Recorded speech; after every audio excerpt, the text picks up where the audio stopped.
In the queen versus rook endgame, this is the Euwe position, with the queen on a knight move away from the defending king, and the attacking king on the knight's move away from the rook. And notice that the black king has no square to go to here. One option, which repeats the position of the Euwe, is here. It's a forced sequence. The queen attacks such that the king has to defend the rook. The queen attacks, and this way the normal procedure would be to bring the king toward the center, as the defender wants to be closer to the center. But here we have a repetition of the Euwe position, except closer to the edge of the board on the bottom here.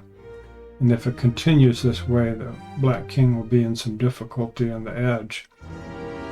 Let's get back to the original position and say, well, what if the position, there's another alternative here, of course. The rook can move here, and this results in this position, not exactly the Euwe position. The queen is in a different place, but here the best move for black, the defender, would be here to set a pattern here with these 4 pieces.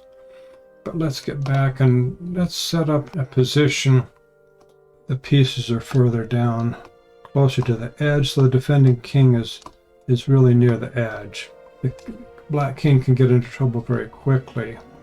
Notice this move fails because of this forced sequence here, and black has just there's no way to get rid of checkmate except by just immediately giving up the rook. So let's go to the normal sequence in the Euwe position, where the rook moves slightly away from the black king, and that we get into the sequence that forces the pieces closer to the edge.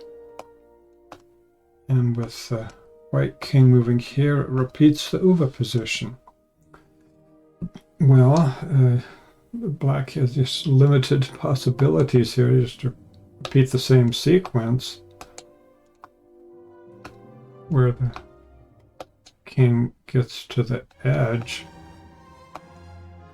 and then there's just nothing to do except move the king, the rook, as far away from the king as possible. Then we have the checks here. Here's the key with the forking squares along this diagonal of white squares to the rook.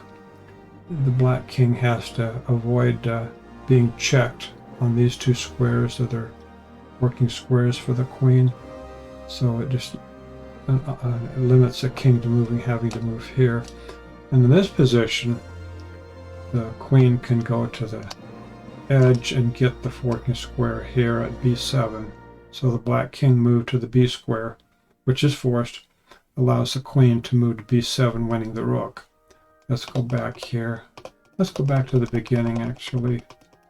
See what would happen if the rook immediately moves as far away as possible.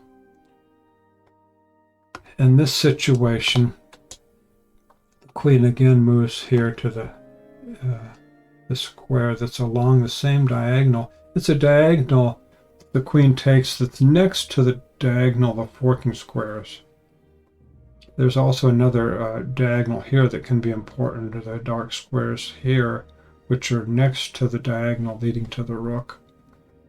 So what can the king do? He has to avoid these white squares, because the forking square d7 and e6 that the queen has moves here. This is a situation where the queen can come to this square, and checking the king gets on a diagonal that's next to the diagonal leading to the rook. In other words, they're forking squares c8 and d7. So the king has to avoid the light color squares. It has to come here. Now the situation is that the queen can hold on to connection with at least one forking square, and it also can hold on to this square, which is a potential checking square for the rook. So the queen maintains this connection to the rook checking square And in this case, the king is under check, so the black king has to move. Of course, it can't move to the light color squares because of the forking square at d7, so the king moves here.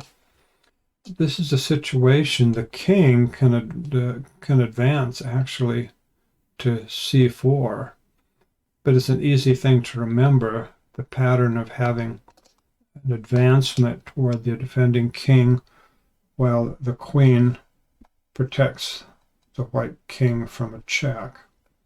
What can black do? It can't come here. It's a checkmate. And by the way, the queen is threatening mate here. And moving the king here doesn't help. It's a stalemate. So what can black do? Rook to this square to obstruct the mate. But that doesn't work very well because the check forces the rook here, and then we have the forced sequence here, of course, and here. So that's it with the Euwe position with the defending king near the edge. There's just limited things that can be done for the defense as long as the white knows what to do. And remember, if the rook moves down, then it's a simple sequence to force the situation to repeat the same pattern here, forcing the king to a position next to its rook where the white king can repeat the Euwe position.